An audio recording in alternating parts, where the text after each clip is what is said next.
കണ്ടോ? പറമ്പിൽ കൂടെ ഇങ്ങനെ നടന്നപ്പോ കിട്ടിയതാ. മത്തന്റെ കുറച്ച് ഇലയും പറിച്ചു, പൂവും കൂടെ പറിച്ചു. നമുക്കിത് രണ്ടും കൂടെ ചേർത്തിട്ട് ഒരു തോരൻ വെച്ചാലോ?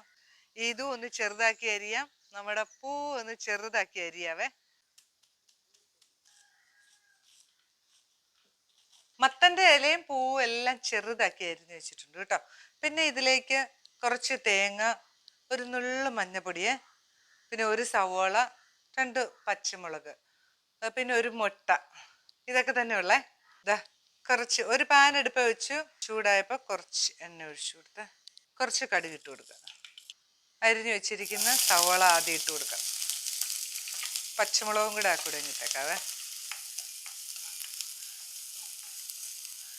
തേങ്ങാപ്പീര, മത്തൻ്റെ ഇല, ആ മഞ്ഞപ്പൊടിയും കൂടെ ചേർത്തിട്ട് അങ്ങോട്ട് ഇട്ട് കൊടുക്കുക.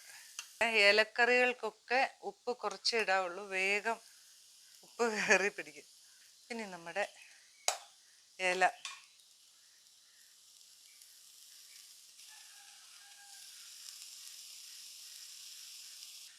അധികം വെന്തു ഉണങ്ങിപ്പോരുത് കേട്ടോ.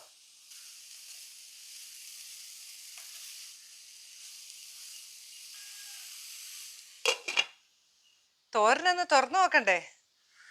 ഇലയൊക്കെ ഒന്ന് വാടി വന്നിട്ടുണ്ട് കേട്ടോ.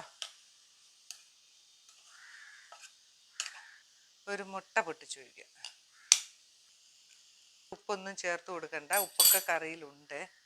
ഒന്ന് മൂടി വയ്ക്കാം. നമുക്ക് എല്ലാം കൂടെ ഒന്ന് ഇളക്കി കൂട്ടണം.